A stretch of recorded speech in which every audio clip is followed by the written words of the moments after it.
Welcome to the tutorial Creating Basic Effects Part 2. So in this tutorial I'm going to toggle back and forth between Animate and Animate Pro to show you the remaining effects that we haven't seen yet, such as the glow, the color scale, some of the motion blurs, etc. So the scene that I'm using is actually a modified version of the sample material from Pack 13. So in Pack 13 we looked at how to create animation paths, and this is Animation Paths Part 2. I just got rid of all the foreground stuff, the dojo, the balcony, the karate rabbit, to make this scene simpler. So in that sample material, what we did is this. We created, we actually didn't have this fourth bird here, but we created a path for the birds to follow, and we actually modified the path so it wasn't moving at a constant speed, but actually slowed into the drop and then swooped across quickly out of their flight. Some other modifications that I made to this scene is that I actually created a single bird, which I believe is out of the camera frame. There we go. So I created a single bird that does exactly the same thing. And instead of having the keyframes on a peg, like they are with these birds, so the motion is on this peg and all of these birds are linked to this peg, I put the motion path on the drawing itself. And that's because for the effects that I'm going to show you, the motion blur and the directional blur, it actually works better in Animate if you have the keyframes directly on the drawing. So it's really easy to transfer them, well, especially if it's a simple movement like this. What I basically did is I copied the first bird from this group here, the one that's yellow, by duplicating the layer and dragging it out of the peg group. And then I scaled it and positioned it using the transform tool without the animate button on so that it didn't record as a keyframe. And then afterwards what I did is I used the data view to view the position information for this peg, and I copied the keyframes onto this layer using the add keyframe buttons at exactly the same keyframe positions. And then I actually went into the function editor for this group by clicking on this function button beside the x-axis and mimicking the exact same curve that exists for the peg layer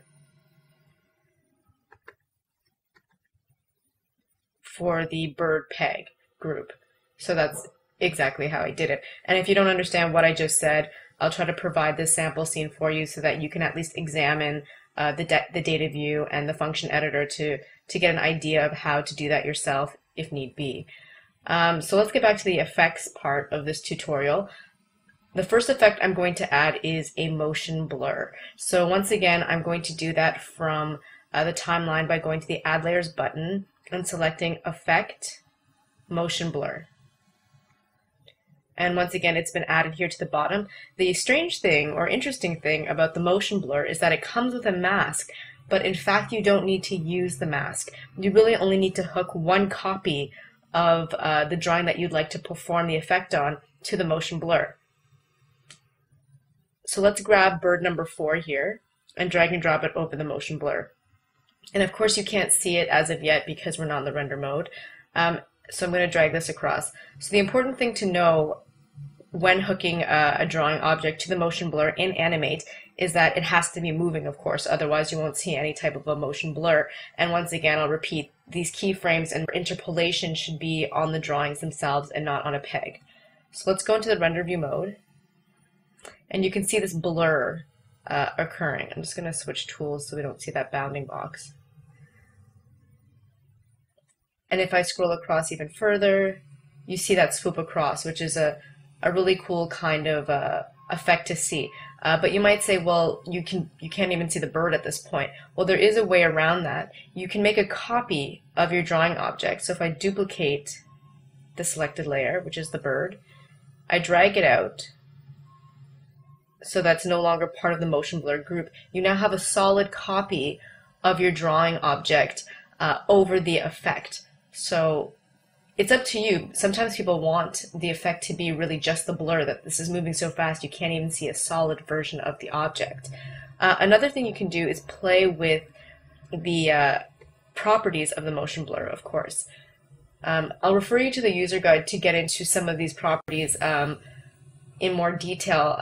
They're pretty obvious though. The number of frames in the trail, so there's 10, which means that it's taking this motion from 10 frames back. That's why it only comes up to here. This is where the bird was 10 frames ago. The number of samples, so the more samples you have, the more smooth this blur effect looks. The fall-off rate has something to do with how transparent the gradient is between throughout the blur.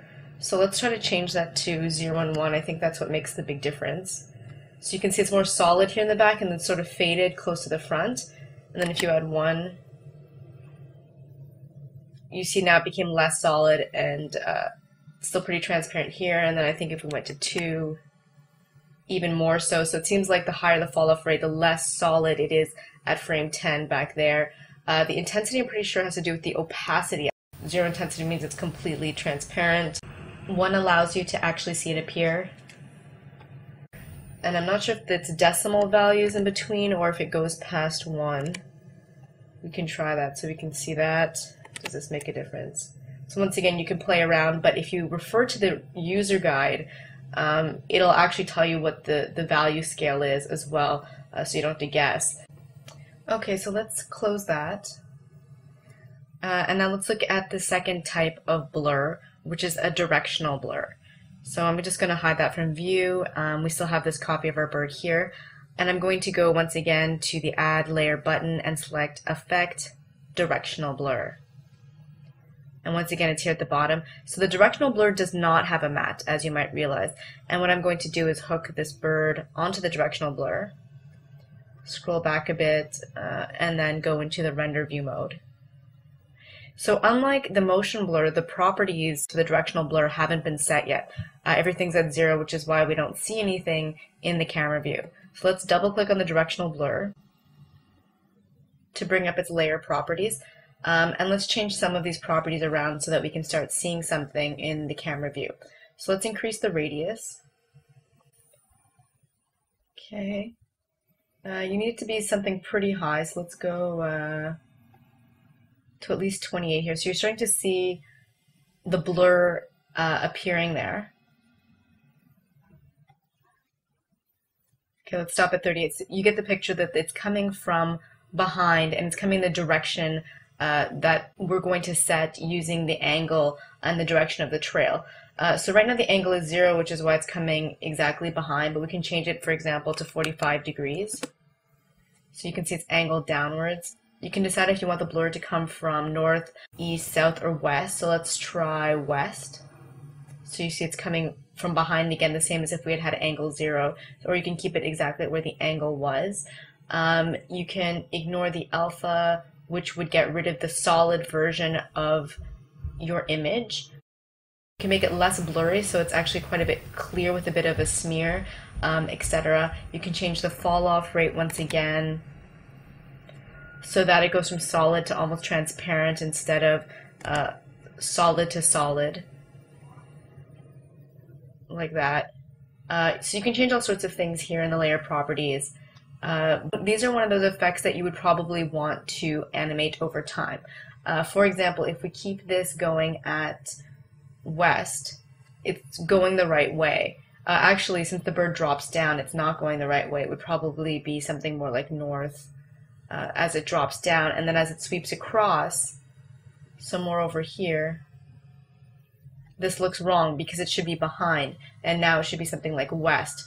So this is the type of effect that you probably want to animate over time so that the blur follows properly.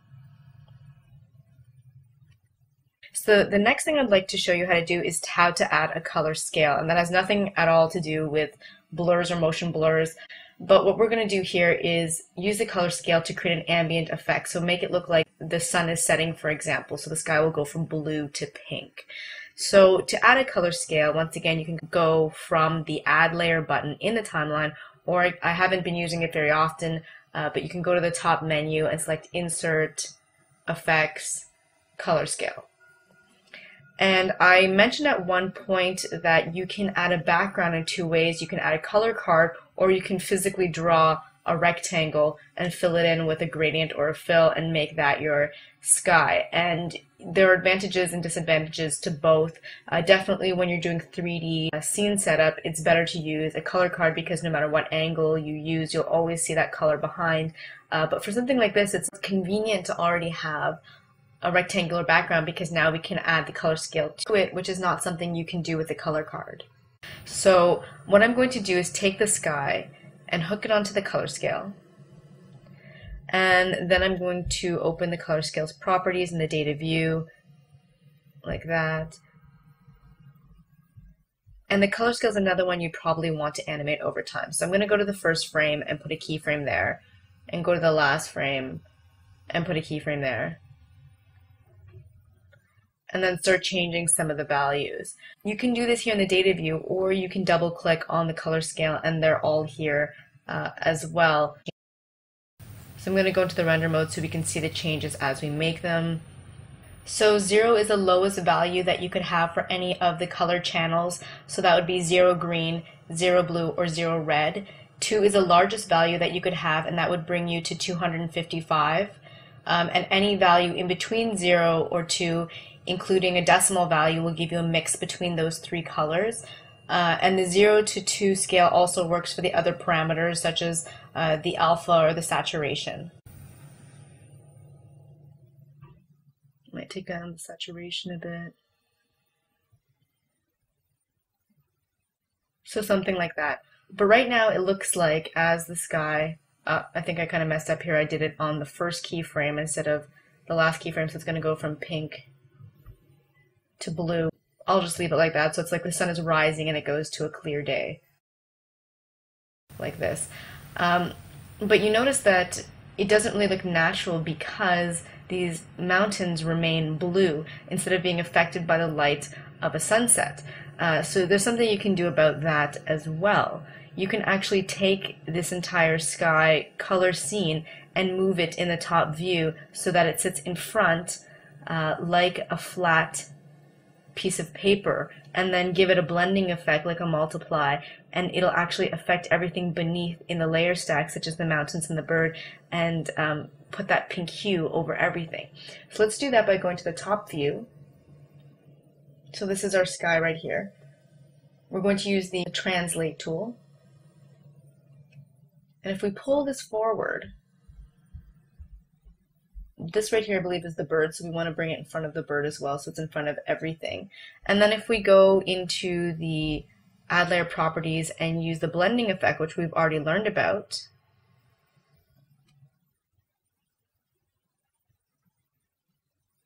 and if we hook the color scale with the sky to the blending effect and then change this blend mode to multiply, you can see that it's touching upon the mountains here. But what we do need also, which I totally forgot about, is we also need a background.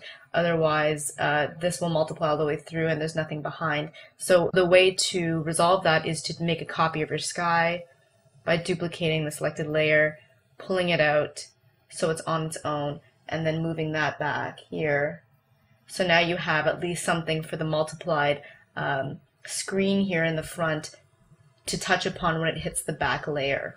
So this is still blue, but because this front layer here is pink with the blending effect, then as the color scale goes, it'll affect everything in its view until it gets to blue like that. And let's do a render of that so you can see what that looks like.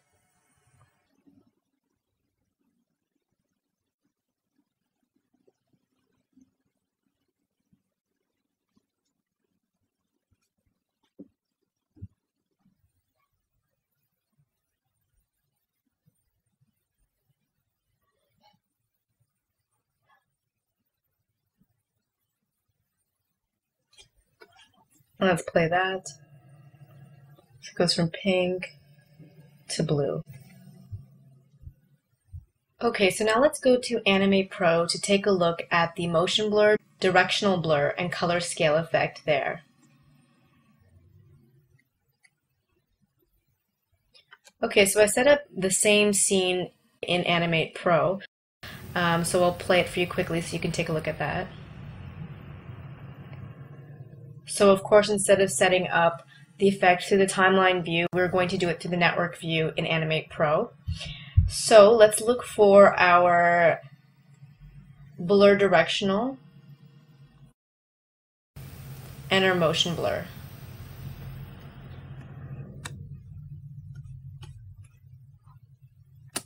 And I think our bird number 4 is hiding over here. So setting up this effect is pretty similar to setting up most of the effects you've seen so far. So we'll start with the motion blur just as we did in Animate. And I'm going to hold down Alt and drag the effect across so that the bird is going through the correct port, and you'll notice that there is in fact also a port for a mat. And just like with Animate, you don't really need to use your mat. You can just have your bird plugged in, which is rare because usually if you do see a port for a mat, usually it's not optional and it's required, but in this case it is not. Once again, you can also plug a copy of your object directly into the composite before the effect so that there's a solid version of the drawing object as well as the blur.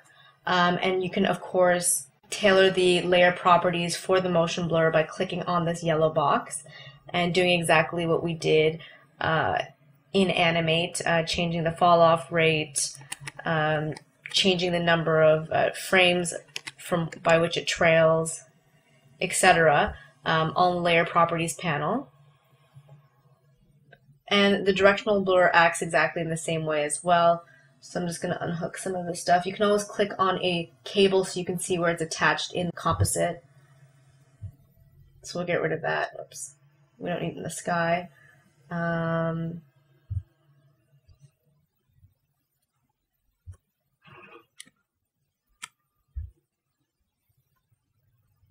Let's go into the blur directional parameters because once again they're set to 0, which we know is not useful in seeing an effect appear in the camera view.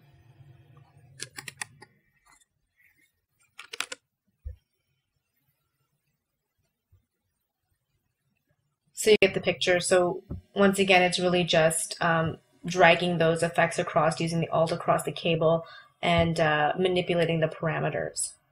So now let's take a look at the color scale, which is also in the filter group, I believe.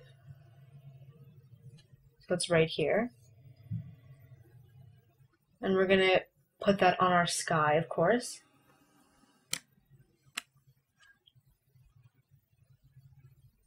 But we also want a different version of our sky behind without the color scale. So in the timeline view, because we want to animate this over time once again, we're going to add a keyframe. This time I'll try to do it correctly here.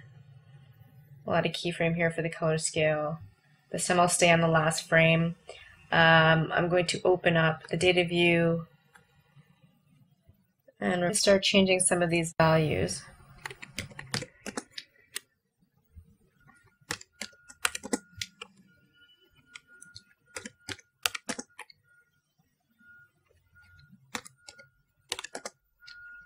There we go. So it should slide back and forth between the two colors. Now what we want to do is add a blending effect on this color scale.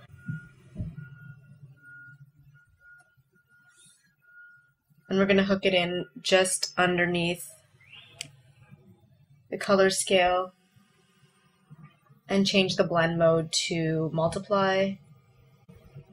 And now we are at the place where we need to have a copy of the sky, specifically the copy that's attached to the color scale and the blending mode, appear in front of all the other drawing elements in the scene, while the other sky that has nothing going on, that has no color scale and no blending, so no effects applied to it, has to remain behind. And if you remember from one of the previous tutorials, I taught you about the apply peg transformation, which is handy when you need to change the position between two copies of the same element. So let's slide that in above the color scale. There we go.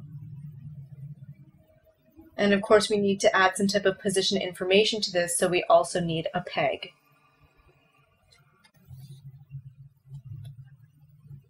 And then let's go to the peg properties. So what we need to do is change the z-axis for the peg. We need to bring it forward. But I'm not even sure by how much. Let's get a copy of the top view. So this looks like it's our original sky, the one that's black, and the highlighted yellow sky is the one that's being moved forward. So that isn't very much, and we need to move it past the bird, which is here. So it's a jump quite a bit. So let's try 8 forward. Okay, that's not bad. Well, it's definitely making the mountains pink, which is good. So maybe we'll make it 9 just to be safe. And there we go. So now when we make a render of this scene, let's see what that looks like.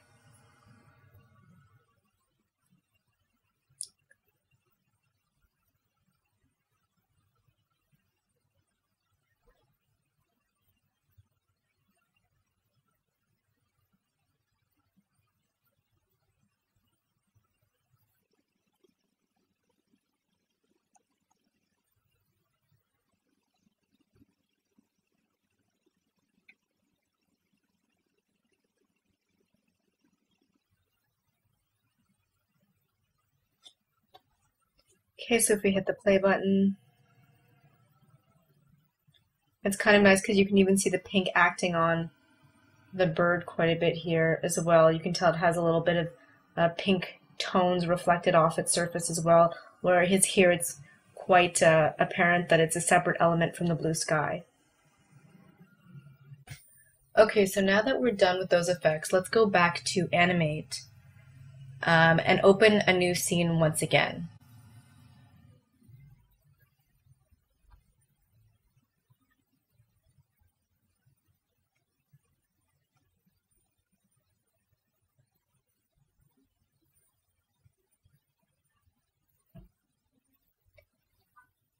And this time in this scene, what I'd like to show you is how to add a glow, how to use the color override effect, and how to change the brightness and contrast. So this is the traditional animation scene that was drawn. It's a big fighting cloud with some stars, carrots, and fists being thrown from the cloud. And it was, of course, all done and drawn by hand. The only 2 layers that I eliminated from the sample material are the rough layers for the fighting cloud and for the stars, carrots, and fists. So the first effect we're going to look at is a glow. So let's add a glow to our timeline by going to Add New Layer, Effects, Glow. Then let's take the stars, carrots, and fists and drag this layer to the bottom of the timeline and drag and drop it over the glow. So now it's attached to the glow. And then if we scroll across in the render mode, we can see that there's this transparent golden color that appears. But once again, these are one of the types of effects that needs the original layer present if you want to see a solid version with the glow on top. So what we can do is duplicate this layer and pull it out of the effects group. And now you can see that the glow appears on top of the carrots and stars and fists. And you can actually obviously change the parameters of the glow as well. You can change the color.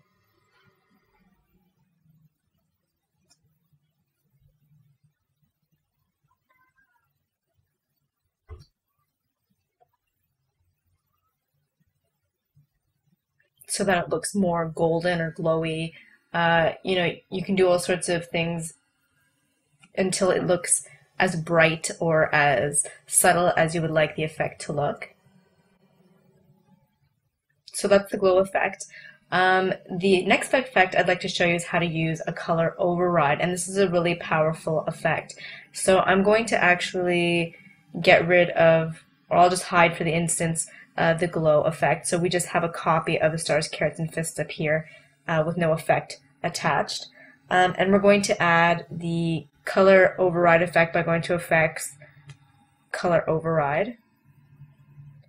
And I presume it's at the bottom, yes, once again. So let's take this time our fighting cloud and then drag it to the bottom of the timeline stack and drop it over the color override. And then let's double click on the color override to bring up the layer properties. And it's quite a big property box because it is such a powerful effect. So let me go over some of the parts in this effect real quick, or in this layer properties panel. Here you have the different palettes that exist in your scene. So if we look at the color palette here, we have the dojo palette, the rabbit knight, and the fighting cloud. So that makes sense. And as you scroll, or as you select the different palettes, you can see the colors that exist within these palettes down here in the colors section. If you'd like to bring in a palette that exists in your project but you can't see in this list, you can use this palette button to search for it, and it might be at a different level, environment, job, element, or scene. And if you remember the back end of your Animate project, you have these folders that exist, and if you go back to the color videos that we did, you'll see that you can save palettes in these different levels. However, if you'd like to import a palette that does not belong in this scene, you can click on this folder button and search for it. So for example, if I'm in the Gathering Content folder, if I go to the palette library, I don't know if you remember that we created text at a certain point and it had some fiery colors. So if I open that and I click on the text button, you'll see the colors that we created. So it's good to know that you can also import other palettes. So the other three sections that exist are on the right side here. There's the palette override. The palette override works best when you want a cloned palette to be considered the palette you'd like to render for that scene. So the best example we have here is the rabbit and the rabbit knight. We created a cloned palette that gives the rabbit all these dark shaded colors if we did a dark shaded scene. Because the software will never render these colors, it will always accept the rabbit's palette as the colors that should be rendered for a scene, unless we put the rabbit knight palette here in the palette override section. And we also have to attach the rabbit to the color override layer in the timeline view. So let's do that. Let's take our karate master, let's make him appear. He's kind of far away, sort of hard to see, but let's bring him down and let's parent him to the color override. And let me hide the fighting cloud. And so you can see here he looks dark, and if we eliminate this, he looks light again because the software is considering this his main palette. So that's a use for the palette override. So the color override has several neat features as well. Let's use the fill for the fighting cloud as an example. So I'm going to drag and drop that in this section. And then what you can do is you can right click on the override section to bring up all the possibilities for this color. So if we want color not visible, for example, it becomes invisible. If we want to add a new RGB value, we can click on that and then use the color picker to select a whole new color, and it'll turn into that color without affecting the original palette. You can also have a texture override the color that you see. And you do this by clicking in the zone, which brings up a browser window, and you can look for a texture.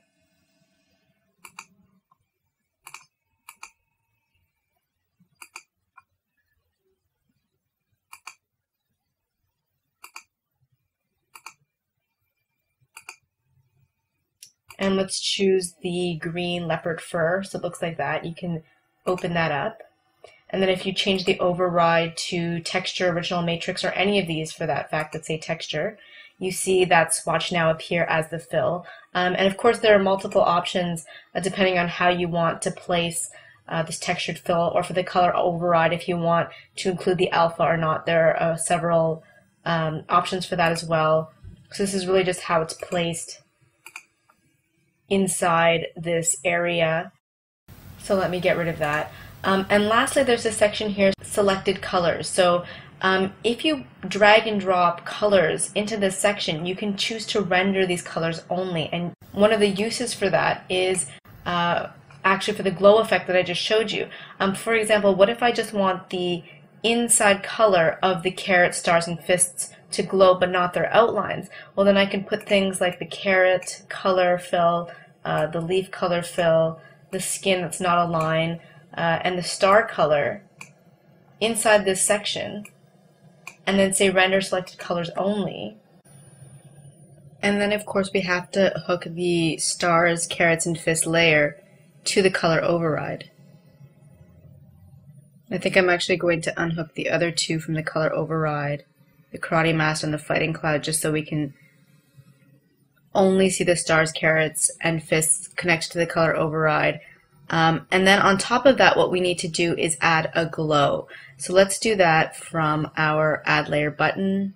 We go to Effects, Glow. So I'm going to hook the color override to the glow. And then I'm going to give this glow the same parameters as the glow above, which is a radius of 4.5, and to use the source color as the matte. So let's do that.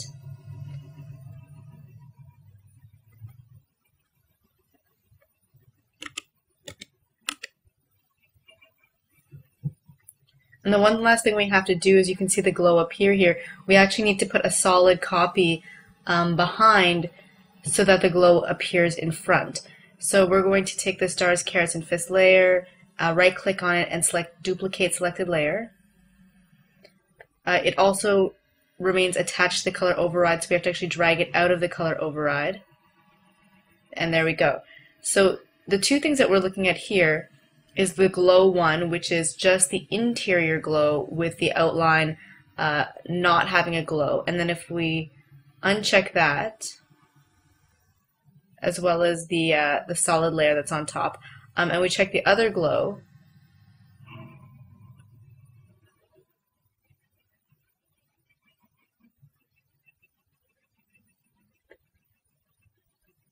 we can see that the entire image is glowing, so the outline included. So you have to keep that solid matte, which is this one right here underneath the fighting cloud.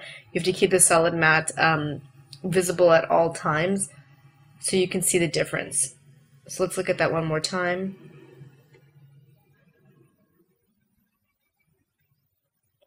So this is the interior glow, and this is the full glow. And so that's what another use of the color override is, to make that distinction in case you want to section a part of your drawing and just have that area, an effect applied to that area like a matte. So the last thing I want to show you how to do is how to add brightness and contrast, the brightness and contrast effect to your scene. So in this case, we have the fighting cloud, which is a pretty it's not a vibrant color, it's pretty neutral beiges. So if we wanted to, pump up the contrast a bit so that we can separate it from its background, we could do this easily by adding the brightness and contrast effect. So once again, I'll go to Effect, and brightness and contrast is the one at the top.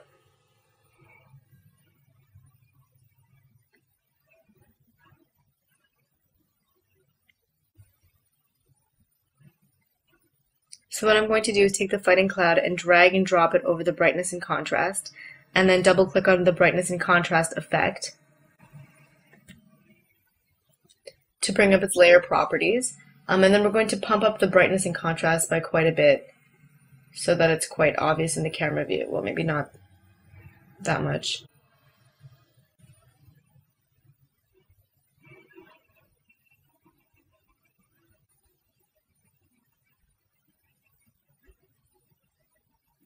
There we go. So by making this brighter and the contrast quite a bit heavier, what you can do is try to separate this element so that it stands out a little bit more from the background. And you can actually do this in the negative way too. If you have a negative brightness, obviously it'll make it darker instead of brighter, so you can work both ways until you feel like it stands out a little bit better than it did before. So maybe something like that. So now let's try these effects in Animate Pro. So I'm just going to minimize this window here, and we're going to open a new scene in Animate Pro. So let's save.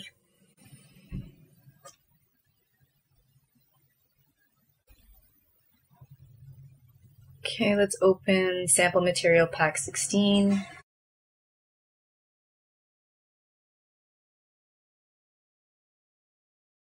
Okay, so let's go to the network view, as usual, and let's look at what elements are missing. So all this stuff needs to be hooked onto our composite.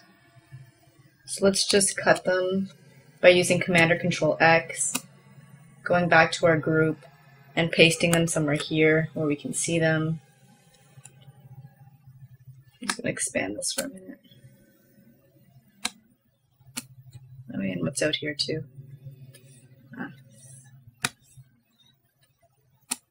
Okay.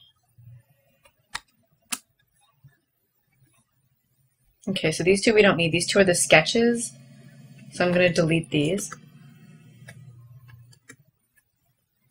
And then let's just hook these to the front of our composite. We can always move them later. So I think that looks okay.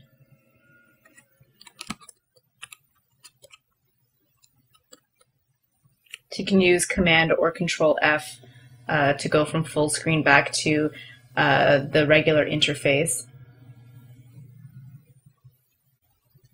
So what we'd like to add here, of course, is our glow effect, and we're going to add it to the stars, carrots, and fists once again. So our glow should be in the filter tab, among other tabs. And once again, we're going to hold down Alt and drag it across the cable. And if we remember from what we just learned in Animate, we need two copies. We need the copy with the glow, and we need a solid copy that you could put either in front or behind. So I'm going to put it behind, actually. I don't know if you can see what I'm doing, but this is the glow cable, and this is the solid copy. So let's scroll to a place in the timeline where we can actually see one of the carrots. And of course it's not glowing yet because we haven't changed the parameters of the glow. So let's give it a radius. I think we had 4.5 last time, and we used the source color. So there we have it. It's glowing and it looks really good. If you get rid of the solid copy, which is this one right here, you're just going to see a glow without any of the outline or the original fill color. So let's undo that again to put that back. So that's how you would add your basic glow. But let's look at the color override one more time. So that we can also find in the filter tab and the all tab as well. So we'll drag and drop that. Then if you recall from the Animate tutorial, we hooked it to the fighting clouds. Let's do that by holding down Alt once again. And then let's go into its layer properties. So we see all the palettes in our scene here. However, if there are a few that are missing, you can always click on this palette button to shop for palettes that exist at different levels in the environment, job, or elements. So in this case, there's only palettes in our scene and element levels. And once again, you can find these to the back end of your project file. There is an environment folder, a job folder, a scene folder, and an element folder. So that's how you would access those. If we want to add an extra palette from a different scene or different project, you can click on this folder button. Let's choose the text palette from, I'm not even sure, we're in pack 6. So we went to the palette library for this project, Animate Pro pack 6, and we chose the text palette. So it now appears in our palette list, and if we click on it, we can see the colors in that palette. The next thing we took a look at were the options on the right-hand side, which is the palette override being the first, and we looked at the clone palette of the rabbit palette. So the rabbit palette is the original palette. In one of the previous tutorials, we made a clone of it, giving it nightshades associated with all the pre-existing colors. And we know that if we render this scene, the project will always consider the rabbit palette to be the palette that should be rendered. However, if we then take the cloned palette, the night palette, and put it in the palette override field, and of course we also have to hook the color override to the Karate Master, so let's do that as we do here. We have to also enable the Karate Master, and you can do that by selecting the module in the network view and hitting A to enable. And if we still don't see anything because the cloud is in the way, we can choose the fighting cloud and hit D to disable so that it disappears from view. And let's see what's going on with our karate group here. Okay, so it's because the group's peg and drawing elements are not visible. So then if we zoom in, we can see that this is being rendered in nightshades. However, if we delete the rabbit night, the Karate Rabbit will be rendered using the original Karate Rabbit palette. So that's what the palette override is for. Let's go back to our fighting cloud. So I'm going to take this off again and hook it back to the fighting cloud. I'm going to re-enable this by hitting A, and I'm going to disable this by hitting D. And let's zoom out again. I'm going to hit Shift M to reset the view, and we're going to look at the color overrides. So the first thing we need to do is put some type of a color in there. So we want to go to our Fighting Cloud palette, and let's take the fill one more time of the cloud. And then we have to decide what we want to do with this color. And so if we right click, or in this case I think you can just click on the override section, you can decide you don't want the color visible. It makes it invisible, for example. You can decide that you want to add a texture. So I just clicked in that blank field under texture. And then if we go back to gathering content, if we go one more level higher, we go to building content textures, we can choose the exact same file, the green leopard fur, and say open. And then we also have to change the override type once more to one of these texture options. So if we just use the original matrix, it looks like this. That's how it's mapped inside the area of the fighting cloud. But once again, you can decide to map it any way that you choose by playing with those different options. We can also decide to change the color without changing the original color. So we can do that by first choosing new RGBA, for example, and then clicking on this eyedropper to bring up the color picker window, picking something crazy like fuchsia. And we can see that although the fighting cloud is now fuchsia in our render view mode, the actual palette color has not been disturbed, so it remains as that kind of pale cream color. So let's just delete that from our list. And lastly, we have the selected colors region, and this is where we used the interior color of the carrot, fist, and star to render only those colors so that we can use those interior colors as a matte for the glow effect. So let's try doing that one more time as well. So we want the carrot leaf, the skin color, and the star color. It's there at the bottom. We want to render selected colors only, and then of course right now we have the fighting cloud attached to the color override, but what we want is the stars, clouds, and fists attached to the override.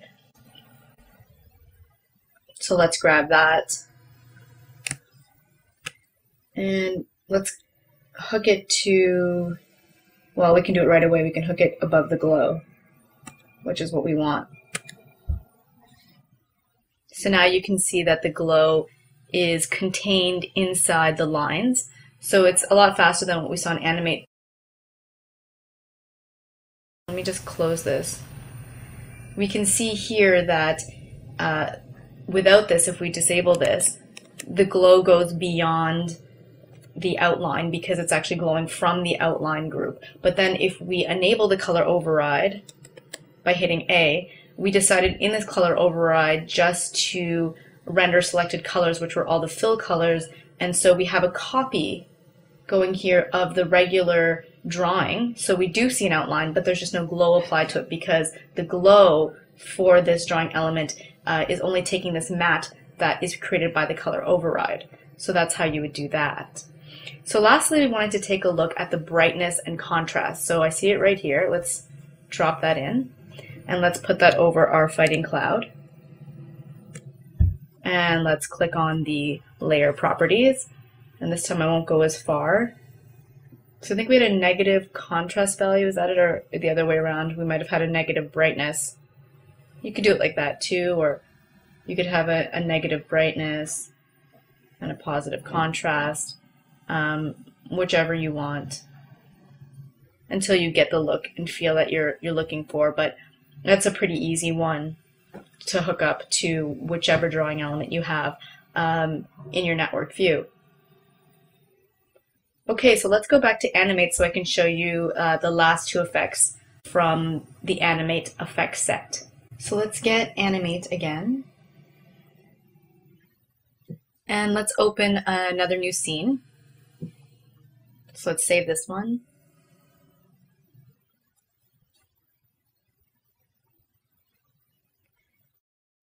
And then this time let's open Pack 18, which you may or may not recall was the morphing chapter.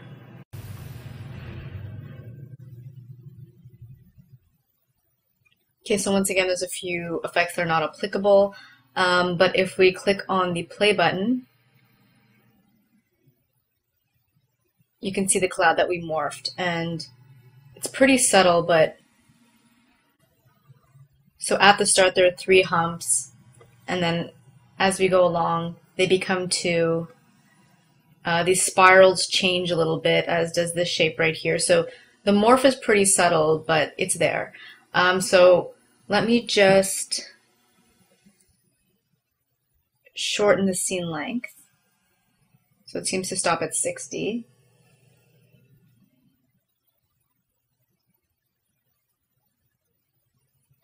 And at least let's get the sky and maybe the mountains so we have a little bit of a background. Something like that. Okay. So the last 2 effects that I would like to talk to you about are the transparency effect and the mask or cutter effect. It's called a mask in Animate and a cutter in Animate Pro. So let's start with the transparency effect. I'm going to go into our effects once more and select transparency. And let's find our cloud and bring it to the top and then drop it over the transparency, thus parenting it. Let's also go into the render mode so any changes we make are visible. So it looks like the transparency effect already has some settings at work. We can verify this by double clicking on the layer to bring up the layer properties, and we can see its transparency is at 50. So we already know that it's 50% of what it once was. So 100% transparency is obviously 0% opaque, and the opposite is true. So 0 transparency is 100% opaque. And once again, this is another effect that you could always animate over time. For example, you might have a character that's supposed to be a ghost and you would like to see it fade out over time. But it works nicely with atmospheric effects, such as clouds or water, things that are semi-transparent or can have transparency. So the last effect I'd like to show you is the mask effect. So this can be used in several ways. You can use the mask effect to make part of a solid invisible. You can also use it to create a hole. For example, like if you wanted this cloud to disappear into a black hole, you could paint a black hole, give it a mask, and as it passes through, on the other side it would disappear. So let's use one of those 2 concepts with the mask effect.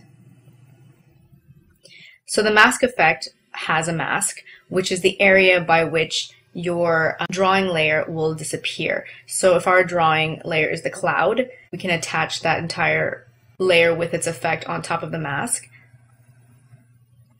And then for the mask layer, let's add a new drawing layer. And let's name it Mask Matte. And then let's go into the drawing view. And let's use a light table.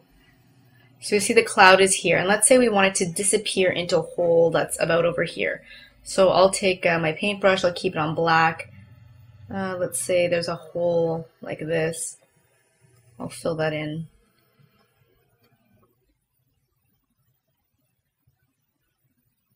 Like that. So that's the actual hole we'll have in our drawing.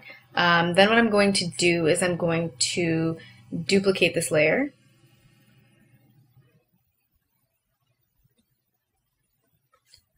And I'll use the _1 as the actual mask matte. Whereas this mask matte is just there as an actual drawing object in the scene. So the actual mask matte, I'm going to extend like this. So the entire cloud disappears beyond it. Something like that. So then if we go back to the camera view, you can see both of them are gone. I think it's because I hid this mask matte. I'm just going to drag it to the top to be sure that's not parented to anything. There we go. So it was parented. So now as the cloud passes through this black hole, we're going to see it disappear. Oh, I have to extend, of course, both the mask matte and the actual drawing object.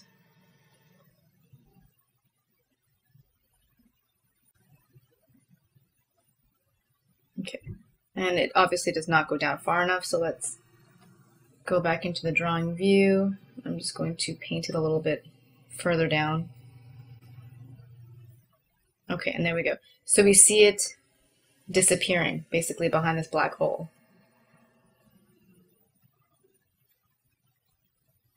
To actually make it look more realistic, what we can do is go back to the mask matte, which is the layer we're on,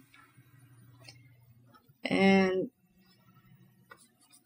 do this. So it won't start disappearing until it's at least halfway into the hole. If we put the actual drawing object beneath, like that. So now it's going to start passing through and go into the hole. There we go. So it's disappearing into this hole. I don't know if you understood everything I did, so let me just go over it one more time. So we have our mask effect, and to our mask effect we have the cloud hooked onto it. So we dragged and dropped the cloud on top of the mask. The cloud happens to be attached to a transparency effect. So whether this transparency effect was attached to the cloud or not, it doesn't matter. We just dragged the entire group on top of the mask. Then for the mask's mask, or otherwise known as a matte, we used a drawing object that looked like this, which means that as soon as the cloud, which is attached to the mask, hits this mask or matte, it'll start to disappear behind it. And then to make the effect look real, we actually added a drawing object, this guy right here, which is a black circle. So the black circle sits behind it, both in the layer stack and in the camera view. It's almost like the cloud is passing between two pieces of paper. This is the paper behind the cloud. This is the paper in front of the cloud, but because it's hooked to a mask effect in the camera view, you won't see it or anything that passes behind. So now let's go to Animate Pro and take a look at the same effects. So once again, we're going to open a new scene, and we'll save the changes to our old one.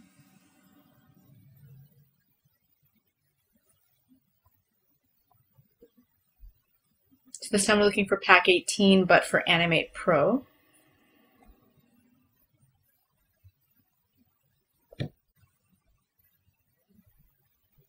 Okay, so let's enable the same layers that we had in Animate. That's the mountains and the sky. And let's take a look at our network view to make sure everything looks good.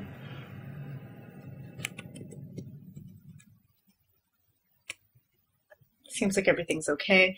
So let's look for our transparency effect. And let's hook it on to our cloud. And if we go to the render view mode, once again, it's already at 50%, so it's already 50% transparent or semi-transparent. Now let's take a look at the cutter effect. So once again, the cutter is the exact same thing as the mask, so it's not a filter.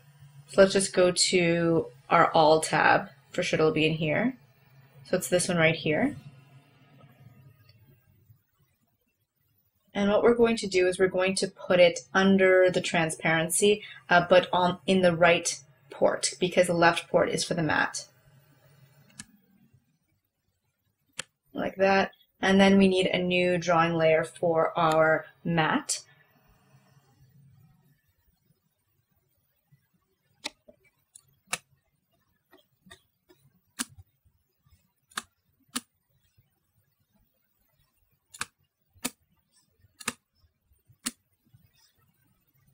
Okay, so it's sort of hooked to the transparency effect. I'm not sure why. Maybe I had it selected when I hit the Create New Drawing button. So let's leave it like this, hooked to the composite, so that we're able to see it in our camera and drawing view. So let's go to our drawing view. We're on the correct layer, the drawing layer. Let's go to frame 1. Let's use the light table so we can see where the cloud is. Let's use our paintbrush, or maybe even this time, maybe we can make a nice perfect ellipse. By doing this, filling it with black. In this case, we need 2 separate layers because it's not going to be a duplicate.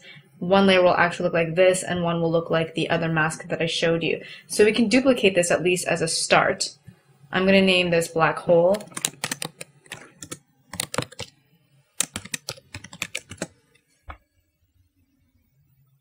I'm going to right-click on it and duplicate it. And instead of naming this black hole 1, let's name this cutter matte. And so for the black hole, let's extend it at least up until frame 60. And we'll do the same thing for the cutter matte. I'm going to hide the black hole so I don't get confused. I'm on the cutter matte layer, which is correct. And now I'm going to extend the matte like that and fill it in. And then I think we decided that we want to see at least half the hole as well, like that. Okay, so let's go back to our network view here. Our black hole, let's enable it by hitting the letter A now that it's been selected in the network view. So we can leave that there. Actually, we want to put it behind the cloud. There we go, so it sits behind. And we want to put the cutter matte into the left port of the cutter effect, like that. So now if we go to the camera view and we drag our playhead across, we see that as soon as the cloud hits that matte or mask, those 2 words are interchangeable, it starts disappearing behind it, like that. So there's one thing that I forgot to show you in Animate, but I assure you it works the same in both Animate and Animate Pro, and that's working with the layer properties of the cutter effect. So I'm going to click on this little yellow box here, and the main or only layer property that you can change is that you can invert your matte. So let's do that. And so basically what happens is you get the opposite effect. Now we can see the cloud as it passes on the right side of the hole, as opposed to seeing it on the left. So on the left side it's completely invisible, and then it slowly comes out. And I hope you understand why that's happening. It's because our matte, which looks like this, has been inverted. So really now the matte is everything but this black. This black is now the one place where you can see the cloud instead of the one place where the cloud will be hidden. So that's what would happen when you invert a matte. So that's how you use the cutter effect in Animate Pro, and it's the last effect that I wanted to show you. So that's it for the tutorial creating basic effects part 2. Stay tuned for the next tutorial, playing back effects.